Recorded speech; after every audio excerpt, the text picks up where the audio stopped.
सबसे पहले आप सभी को नवरात्रि की ढेरों शुभकामनाएं।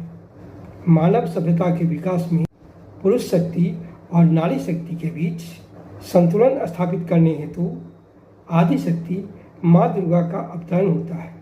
नवरात्रि में 9 दिनों तक आदि शक्ति माँ दुर्गा के 9 रूपों की पूजा की जाती है, जिसे नव दुर्गा कहा गया है। नवरात्रि के अगले दिन आसुरी शक्ति पर विजय के उपलक्ष्य में विजयदशमी यानी दशहरा का पर्व मनाया जाता है। पाप पर पुण्य की जीत, असत्य पर सत्य की जीत और अधर्म पर धर्म की विजय का प्रतीक है विजयदशमी। 10 दिनों तक चलने वाले इस पर्व को दशहरा पर्व भी कहा जाता है। आज के क्लास में इसी नवरात्रि और विजयदशमी के महत्व, प्रभाव और गूढ़ रहस्यों को समझेंगे। मैं हूं विनय कुमार और आप हैं BC क्लासेस के जनरल स्टडीज क्लास में। आप इस टॉपिक को सामान्य अध्ययन अंतर्गत भारतीय संस्कृति और सभ्यता, इंडियन कल्चर एंड सिविलाइजेशन से जोड़कर देख सकते हैं। यह UPSC, state PSC, SSC, railway, civil services सहित सभी कॉम्पिटिटिव एग्जाम की तैयारी करने वालों के लिए उपयोगी है। साथ ही आम भारतीय जो भारतीय सभ्यता और संस्कृति को जानना और समझना चाहते हैं के लिए भी उपयोगी है।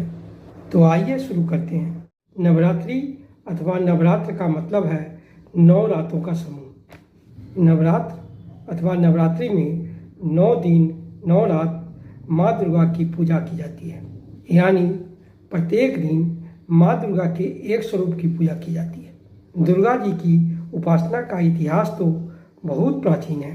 न केवल पुराणों में, आगम ग्रंथों में, इतिहास ग्रंथों में जैसे रामायण और महाभारत में माँ दुर्गा का उल्लेख मिलता है, वहीं ऋग्वेद, अथर्ववेद, तैत्तिरीय आरण्यक और देवी उपनिषद में भी उनका उल्लेख मिलता है। शाक्य संप्रदाय में माँ दुर्गा को ब्रह्म के निराकार रूप का सगुण स्वरूप माना गया है और ये दुनिया में शायद इकलौता संप्रदाय है जहाँ ब्रह्मांड की उत्पत्ति के पीछे की जो शक्ति है उसे स्त्री रूप में दिखा जाता है। नवरात्रि में ब्रह्म के सगुण स्वरूप में माँ दुर्गा के 9 रूपों की पूजा की जाती है। सनातन धर्म में जब अवतारों की बात होती है तो विष्णु जी के 10 अवतार प्रसिद्ध है। वहीं दूसरी ओर माँ दुर्गा के 9 अवतार, जहाँ विष्णु जी के 10 अवतार पूरी मानवता के इवोल्यूशन को दर्शाते हैं। जैसे उनका प्रथम अवतार मत्स्य अवतार ये दिखाता है कि कैसे समुद्र से जीवन की उत्पत्ति हुई।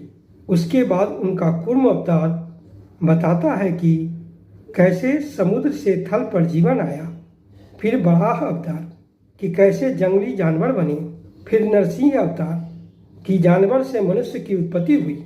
और उसके बाद उनका आने वाला अवतार जैसे परशुराम, राम, कृष्ण, वेंकटेश्वर और कल्कि अवतार। ये अवतार ये दिखाते हैं कि कैसे मानव का विकास हुआ, कैसे मानव के विकास के साथ साथ उनकी बौद्धिक क्षमता धीरे धीरे बढ़ती गई और साथ में उनकी आकांक्षाएं भी बढ़ती गई। तो जहाँ विष्णु जी का 10 अवतार मानवता के इवोल्यूशन यानी मानव के विकास के बारे में बताता है, वहीं पर दुर्गा जी के 9 अवतार पर्टिकुलर एक व्यक्ति के मतलब इंडिविजुअल आदमी के, इंडिविजुअल औरत के जो अलग अलग पड़ाव हैं उनको समझाते हैं।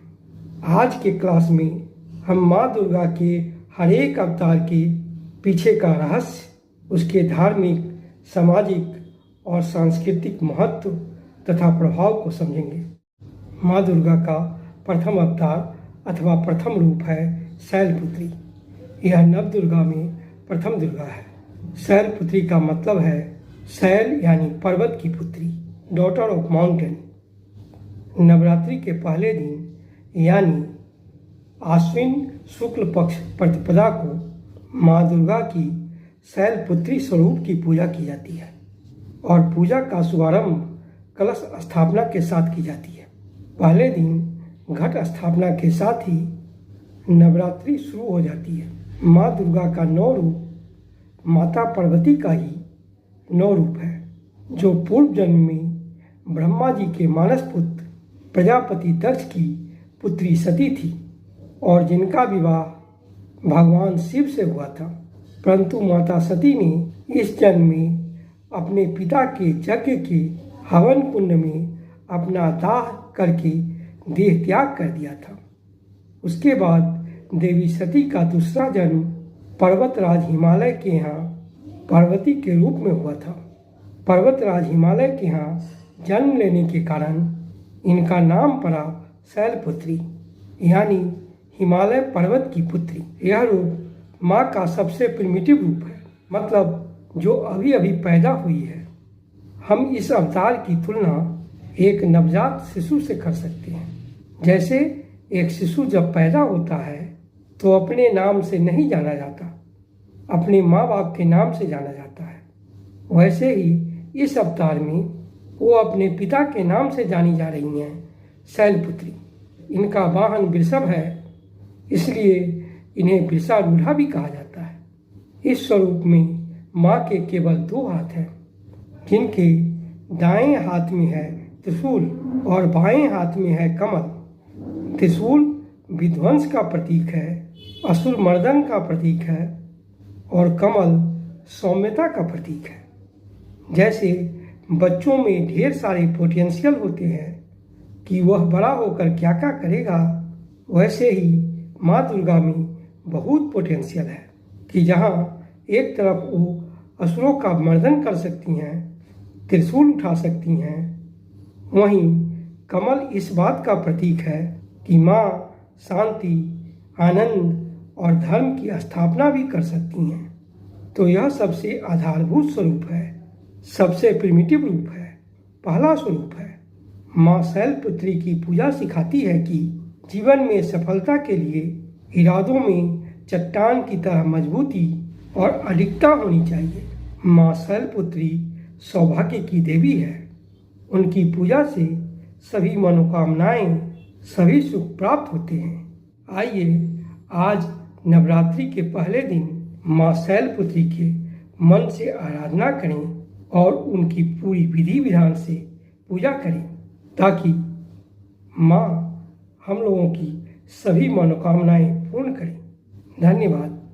आज का क्लास समाप्त हुआ। कल फिर हम लोग माँ दुर्गा के द्वितीय अवतार दूसरे स्वरूप के बारे में जानेंगे।